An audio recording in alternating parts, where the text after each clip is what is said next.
یہ سارے ممالک حدیث میں موجود ہے کہ مسلمانوں کے ہاتھوں سے نکل جائیں گے جنہیں یہودی گریٹر اسرائیل میں شامل کرتے ہیں۔ شام سارا، عراق سارا، مصر کا ڈیلٹا جتنا علاقہ زرخیز ہے اس کا جو بھی اچھا علاقہ ہے سارا، شمالی حجاز کا علاقہ سارا، یہاں تک کہ حدیث میں تو آتا ہے کہ مدینے کے دروازوں تک پہنچ جائیں گے لیکن مدینے میں داخل نہیں ہو سکیں گے، اللہ تعالیٰ خصوصی حفاظت فرمائے گا۔ لیکن یہ کہ مدینے کے دروازے، اب مدینے سے اوپر کتنا حجاز کا علاقہ ہے، عرب کا، سعودی عرب کا، ترکی کا بھی مشرقی علاقہ جو ہے، یہ سارا موجود ہے، احادیث کے اندر موجود ہے۔ تو یہ بڑی تلخ بھٹی آنے والی ہے۔ یہ کیوں ہے سزا؟ سزا اس لیے ہے کہ ہم نے اسلام سے بے وفائی کی، سیدھی بات ہے۔ اللہ کو تو نہ ہم سے کوئی دشمنی ہے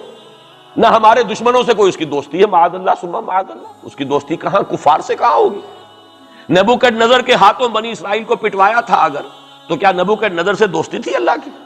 اور کیا اسرائیلیوں سے اور یہودیوں سے کوئی دشمنی تھی؟ معلوم ہوا کہ اللہ کا معاملہ جس قوم سے بھی ہے، کووننٹ ہے، وہ میثاق ہے ہمارا اللہ کے ساتھ، میثاق قرآن ہے ہمارا، ان کا میثاق تورات تھی۔ پکڑو اس کو، خذوا ما آتیناکم بقوۃ، پکڑو اس کو مضبوطی کے ساتھ جو ہم نے تمہیں دیا ہے۔ اگر اس سے بے وفائی کرو گے تو ہم سے کوئی تعلق نہیں، بلکہ تم مجرم ہوگے اصل۔ باقی لوگوں کے پاس تو کتاب ہے نہیں، شریعت ہے نہیں، دین ہے نہیں، ان کو تو پہنچانا تمہارے ذمہ تھا، تم تو ان کو کیا پہنچاتے، خود اس سے بے وفائی کر بیٹھے ہو، لہذا ساری دنیا کی گمراہی کی ذمہ داری بھی تمہارے کندھوں پر ہے۔ یہ ہے وہ جرم جس کی بنا پر سزا ملے گی، سزا کے مستحق ہیں ہم،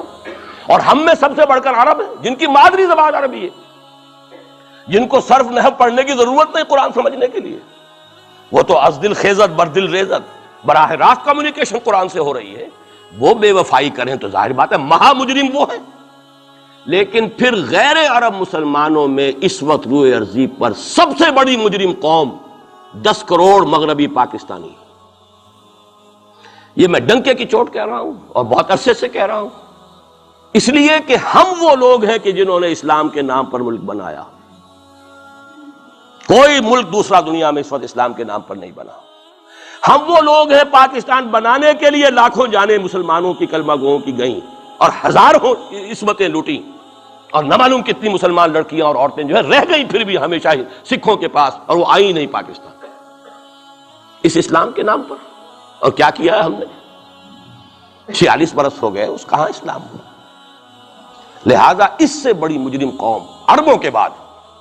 ہم یہ کہہ سکتے ہیں ہمارا عام آدمی قرآن نہیں پڑھتا، قرآن جانتا نہیں، ٹھیک ہے، اپلی ہے کچھ نہ کچھ، اس اعتبار سے ان کے بعد نمبر ہمارا ہے، لیکن باقی پوری دنیا کے مسلمانوں سے بڑھ کر مجرم ہیں۔ اور ہم اصل میں نہ صرف یہ کہ خود اپنے حصے کے مجرم ہیں،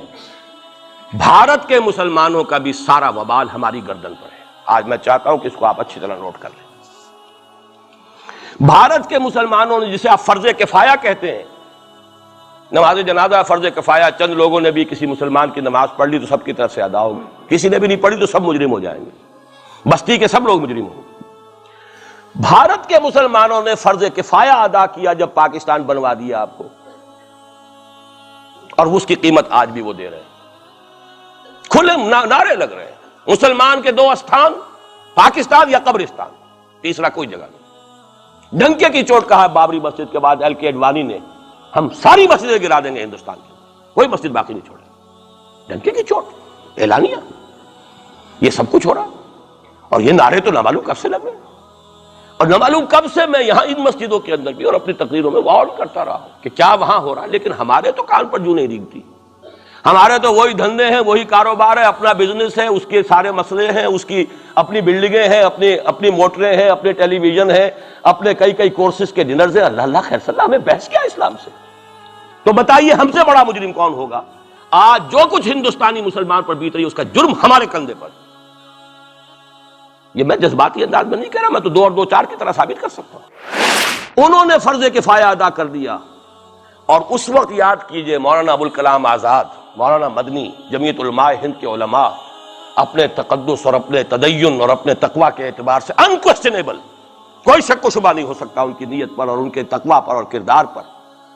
انہوں نے کیا کہا تھا؟ یہی کہا تھا کہ یہ پاکستان بنا کر تم مسلمانان ہند کو 3 حصوں میں تقسیم کر دو گے۔ 3 میں کہا تھا، 2 میں نہیں، 3 میں، حالانکہ بظاہر تو ایک پاکستان بن رہا تھا نا، لیکن یہ مولانا ابوالکلام آزاد کے الفاظ تھے کہ 25 برس سے زیادہ یہ دو خطے یکجا نہیں رہ سکتے، اور 25 برس کیا 24.25 برس میں ٹوٹ گیا پاکستان، 25 برس پورے نہیں ہوئے، اور ان کے الفاظ تھے یہ کہ 25 برس سے زائد جمع نہیں رہ سکتے، 24.25 برس میں ختم ہو گیا، 16 دسمبر 1971 کو پاکستان ختم ہو گیا کہ نہیں ہو 71 کو۔ بہرحال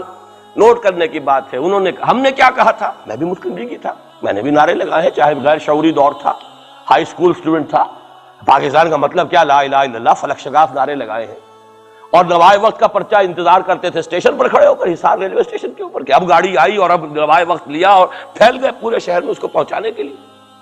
ہم کیا کہا کرتے تھے، جی نہیں، دو طرف سے پاکستان جو ہے مضبوط پاکستان ہوگا، ہندوستان میں کسی ہندو کو جرت ہوگی مسلمان کے لیے کوئی میلی نگاہ سے دیکھنا بھی؟ وہ سارے خواب کہاں گئے؟ جو ہمارا حال ہے وہ تو ہونا ہی تھا، یہ ملک بنا اسلام کے نام پر، اس کا استحکام ہو سکتا تھا تو صرف اسلام کی بنیاد پر ہو سکتا تھا، اسلام سے غداری کی، لہذا یہاں تو اب قومیتیں ہیں، یہاں تو اب ایتھنک اور ریجنل اور نہ معلوم کس کس قسم کی اور لنگوسٹک جو ہے نیشنلٹیز ہیں، نیشنلزمز ہیں، وہ جو ایک امت ایک وقت میں بن گئی تھی، ایک قوم، مسلم قوم ہندو کے مقابلے کے لیے، وہ تو ختم ہوئی۔ اور حال کیا ہو گیا ہے، اس سے پہلے بھی کبھی کبھی ہندو مسلم فسادات ہوتے تھے، کیا سندھ سے مسلمان نہیں پہنچ جاتا تھا وہاں ریلیف کے لیے؟ کیا پنجاب سے اور سرحد سے مسلمان نہیں جاتے تھے؟ بہار نہیں گئے تھے؟ کیا کانپور کی مسجد شہید ہوئی تھی 1915 میں تو پوری ہندوستان سے مسلمان نہیں پہنچ گئے؟ آپ کیا کر رہے ہیں، مندر گرا دیے، یہاں بڑی بہادری کا کام کیا، مندر گرا دیے، شرم سے ڈوب مرنے کا مقام ہے، یہاں بھی گویا کہ ہم اپنے عمل سے اسلام کی مخالفت کر رہے ہیں، اسلام تو اجازت نہیں دیتا، آپ کسی اور کے جرم کی سزا کسی اور شخص کو نہیں دے سکتے، ہمارے پاس تو یہ سیکریٹ ٹرسٹ ہیں، یہ لوگ ذمہ وہ اپنے آپ کو منواتے نہیں، لیکن ہمارے تصور سے، اسلام کے تصور سے ذمہ ہے، ان کی جان مال عزت آبرو، ان کی عبادت گاہوں کی حفاظت کا ذمہ ہے ہمارا، ایک بڑی بہادری کی ہے، ذرا سوچئے تو صحیح کیا دنیا نے سوچا ہوگا، اور نتیجہ کیا نکلا؟ اگر کسی درجے میں بھی بابری مسجد کی شہادت پر کوئی دنیا میں کوئی رائے عامہ ہو سکتی تھی کوئی ہندوستان کے خلاف، ختم ہو گئی، جو انہوں نے کیا 10 گنا تم نے کر لیا، تم نے ایک مسجد گرائی ہے، تم نے اتنے 100 کہتے ہیں، پتہ نہیں مجھے تو معلوم نہیں 100 گرائے کتنے گرائے ہیں، بہرحال جتنے مندر تھے تم نے گرا دیے، فرق کیا ہے؟ ایک کردار ہے تمہارا، ایک ہی تمہارا اخلاق ہے، ایک ہی تمہارا معیار ہے، کوئی فرق ہی نہیں، بلکہ وہاں تو کم سے کم یہ تو رہا ہے دنیا کی آنکھوں میں دھول ڈالنے کے لیے، کم سے کم یہ کہ فورن منسٹری جو ہے اس نے ڈیزائن کیا، ہم نے مان لیا جی ہم نہیں کر سکے، ہم مجبور ہیں، حالانکہ سب ان کی اجازت سے ہوا ہے، بلکہ ان کی ملی بھگت سے ہوا ہے، لیکن یہ کہ کلیان سنگھ نے فوراً استعفیٰ دے دیا، منسٹری ختم، پھر وہ بھارت کی مرکزی حکومت نے اور بھی پارٹیز کو بھی بین کر دیا، اور اس کے بعد یہ ہے کہ انہوں نے حکومتیں بھی 3 اور صوبوں کی توڑ دی، وہ تو سرخرو ہو گئے پوری دنیا کی جو رائے عامہ ہے، ہم اس کے سوا کیا کر سکتے ہیں؟ ہمارا ایک دستور ہے، دستور میں جو بھی صوبائی حکومت ہوتی ہے اس کی اجازت کے بغیر ہم فوج بھیج نہیں سکتے، وہاں پہ صوبائی حکومت تھی، اس نے ہمیں یقین دہانی کرائی تھی، سپریم کورٹ کو بھی یقین دہانی کرا دی تھی کہ مسجد کو کچھ نہیں ہوگا، تو ہم تو اس کے اوپر ڈیپینڈ کر رہے تھے، ہے سب جھوٹ، سب کو پتا تھا جو کچھ ہوگا، اندر خانے ملی بھگت تھی، لیکن یہ ہے کہ کم سے کم انہوں نے فیس سیونگ کے لیے ان کے پاس مواد موجود ہے، آپ کے پاس تو وہ بھی نہیں، آپ کے تو اخبارات نے لکھا ہے کہ کارپوریشنز کے ٹریکٹرز جو ہیں گئے ہیں گرانے کے لیے، اور وزراء جو ہیں، ایک وزیر کا نادر پرویز کا تو نام آیا ہے، اخبار میں خبر تھی، ہم نے بھی پڑھی تھی، فوٹو بھی دیکھا تھا کہ وہ خود ہاتھ میں پھاوڑا لے کر جو ہے وہ منظر گرانے کے لیے چلے۔ یہ جو صورتحال ہے جان لیجئے، اس وقت میں آپ کو بتانا چاہتا ہوں ہندوستان کے مسلمان پر تو جو قیامت بیت رہی ہے بیت رہی ہے۔ میں نے اپنا ایک تاثر کچھ عرصے پہلے یہاں شاید بیان کیا تھا، رہا ہے میرا تاثر، اور وہ ہے اصل میں وہ لاسٹ سپر جو ہے انجیل میں جس کا تذکرہ ہے حضرت مسیح علیہ السلام نے جو آخری کھانا رفع سماوی سے قبل کھایا ہے اس باغ میں جہاں روپوش تھے اپنے حواریین کے ساتھ، تو اس میں یہ الفاظ آئے ہیں، میں نہیں جانتا صحیح ہیں غلط ہیں، وہ ایک علیحدہ بات ہے کہ آپ نے وہ روٹی توڑی اور کہا کھاؤ، eat and this is my flesh, یہ میرا گوشت ہے کھاؤ، اور اس کو کہتے ہیں وائن، کوئی مشروب ہوگا جو بھی ہوگا، ڈالا کہ پیو، drink and this is my blood. میرا احساس ہمیشہ یہ رہا ہے، اس کے بعد کچھ ماند پڑ گیا، جب یہاں مسلمان نے یہاں مارا ہے اور کچلا ہے اور زندہ آگ میں جلایا ہے، پھر بات ختم ہو گئی، میرے دل کے اوپر سے وہ احساس ختم ہو گئے۔ وہاں ہندو کے ہاتھوں جب مسلمان کے ساتھ یہ کچھ ہوتا تھا تو پھر جب میں کھانا کھاتا تھا محسوس کرتا تھا کہ میں ہندوستانی مسلمان کا گوشت کھا رہا ہوں اور ہندوستانی مسلمان کا خون پی رہا ہوں۔ یہ ہمیں عیش جو یہاں حاصل ہیں، جو آرام حاصل ہے، جو ہمیں یہاں پر سہولتیں حاصل ہیں، جو معاشی اس کی کاسٹ پر ہے. اس نے آپ کو یہ ملک لے کر دیا اور آج تک اس کی قیمت ادا کر رہا ہے، اور ہم جو ہے عیش کر رہے ہیں، گل چھرے اڑا رہے ہیں. یہاں جس کے پاس 2 پیسے ہو گئے برقع اتار کے اس نے پھینک دیا. یہ معلوم ہوتا ہے کہ یہ تو مفلسی کو چھپانے کا ذریعہ تھا. 4 پیسے ہوں، اچھے کپڑے پہنے ہوئے ہوں، میک اپ صحیح کیا ہوا ہو، تو پھر برقعے کی کیا ضرورت ہے؟ اور میں نے شاید سنا ہے آپ کو، مجھ سے تو چند لڑکیوں نے یہ الفاظ کہے باقاعدہ. میں جب پریکٹس کرتا تھا لاہور میں کرشن نگر میں،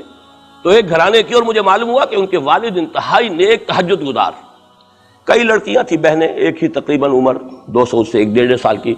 کبھی وہ آتی تھی کلینک میں میرے تو برقعے سمیت،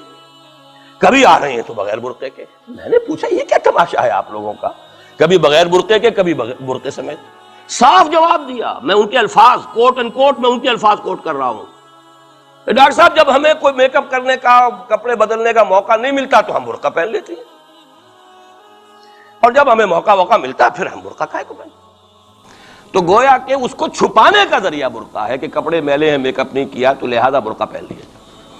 یہ ہے حال پاکستان میں اسلام کا جو ہم نے بنایا ہے.